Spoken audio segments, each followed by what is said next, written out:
আমার বাচ্চা কারো কাছে কাজের মানুষের কাছে বড় হবে, সেটা আমি কখনো চাইনি। রুবাইয়া ইসলাম পড়াশোনা করেছেন ঢাকা বিশ্ববিদ্যালয়ের রাষ্ট্রবিজ্ঞান বিভাগ থেকে।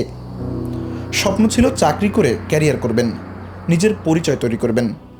কিন্তু মাতৃত্বের ডাকে কিছু করা হলো না রুবাইয়ার। তার আকাশটাকে উৎসর্গ করলেন একটি ছোট্ট জীবনের সুন্দর আগামীর জন্য। আর নিজের সন্তান অন্য কারো কাছে অযত্নে বড় হবে, এই চিন্তা থেকে তিলে তিলে গড়া নিজের স্বপ্নগুলোকে দিলেন কোরবানি। এখন সব পরিচয়ের ঊর্ধ্বে তার সবচেয়ে বড় পরিচয়, রুবাইয়া একজন মা। আমার বন্ধু বান্ধবী সবাই হচ্ছে বিভিন্ন সেক্টরে আছে, কিন্তু আমি ওদের জন্যই স্যাক্রিফাইসটা করছি। আর তাছাড়া আমার বাচ্চা কারো কাছে কাজের মানুষের কাছে বড় হবে, সেটা আমি কখনো চাইনি। অন্য মানুষের কাছে যে থাকা, মনে হয়েছে যে ওদের কাছে থাকলে ওরা কেমন থাকবে, কি থাকবে, এই চিন্তা করে, ওদের কথা চিন্তা করেই আমি কখনো আর এই চাকরির চিন্তাটা ওইভাবে করিনি।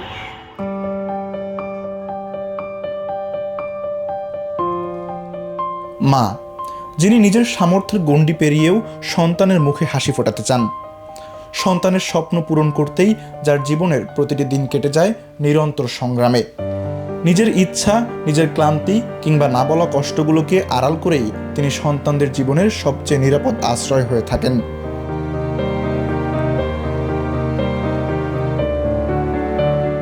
আট সন্তানের জননী ৬৫ বছর বয়সী এই নারীও তেমনই এক মা।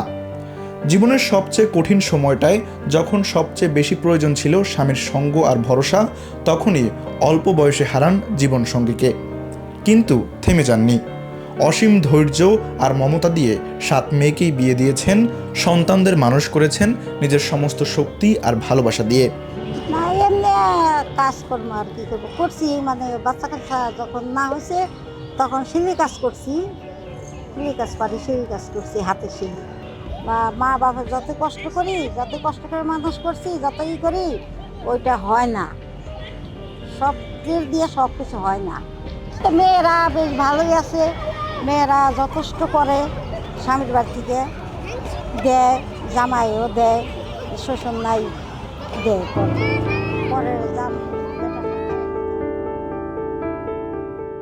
সন্তানের সুখ আর ভবিষ্যতের কথা ভেবেই অনেক মা নিজের স্বপ্নগুলো নিঃশব্দে সরিয়ে রাখেন। কেউ বিসর্জন দেন নিজের ক্যারিয়ার, কেউ হারিয়ে ফেলেন প্রিয় শখ আর ছোট ছোট ইচ্ছেগুলোও। আর যেসব মা একসঙ্গে সংসার ও কর্মজীবনের দায়িত্ব সামলান, তাদের প্রতিটি দিনই যেন এক নীরব সংগ্রামের গল্প। সঞ্চিতা বিশ্বাস পড়াশোনা করেছেন ঢাকা বিশ্ববিদ্যালয়ের ইংরেজি বিভাগে। বর্তমানে কাজ করছেন সমাজ কল্যাণ মন্ত্রণালয়ে সিনিয়র সহকারী সচিব হিসেবে।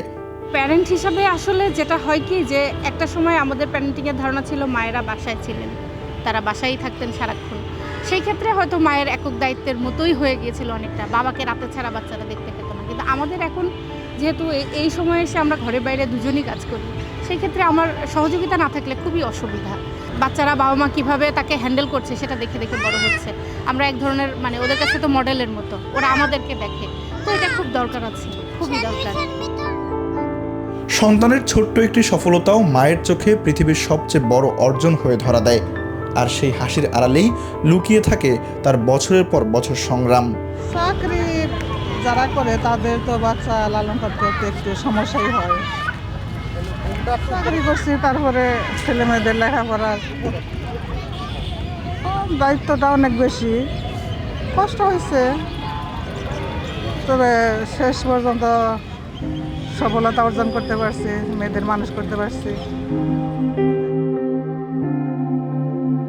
পৃথিবীর সব সম্পর্কের মধ্যে সবচেয়ে নির্মল আর নিঃস্বার্থ ভালোবাসা যেন মায়ের মধ্যেই খুঁজে পাওয়া যায়। সন্তানের হাসি আর শান্তির জন্য তিনি নিজের হাজারো স্বপ্নকে নীরবে পাশে সরিয়ে রাখেন। এটাই মায়ের ভালোবাসার নীরব সৌন্দর্য। মাকে তো অনেক ভালোবাসি, মার তো তুলনা হয় না। মা তো মাই, তার ঋণ তো আর কখনো শোধ করতে পারবো না। মাকে অনেক ভালোবাসি, কখনো বলা হয় না এরকম করে যে মা তোমাকে অনেক ভালোবাসি। মা জিনিসটা আসলে একটা ইমোশন, এটা আসলে আপনাকে কিভাবে বোঝানো যাবে আসলে সেই ভাষা আমার নেই।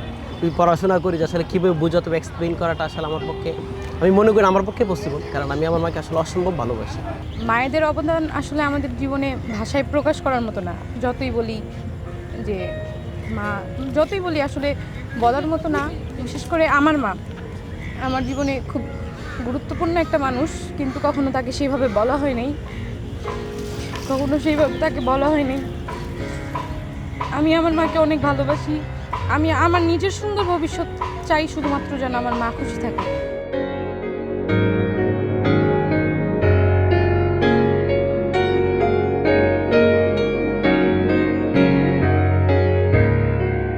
মা দিবসের এই দিনে ঢাকা শহরের ছেলে মেয়েদের থেকে শুনছিলাম মায়েদের প্রতি তাদের কৃতজ্ঞতার কথা, এবং সেই সাথে শুনছিলাম মায়েদের অবদান এবং মায়েদের যে কষ্ট, ত্যাগ, তিতিক্ষা সেই কথা।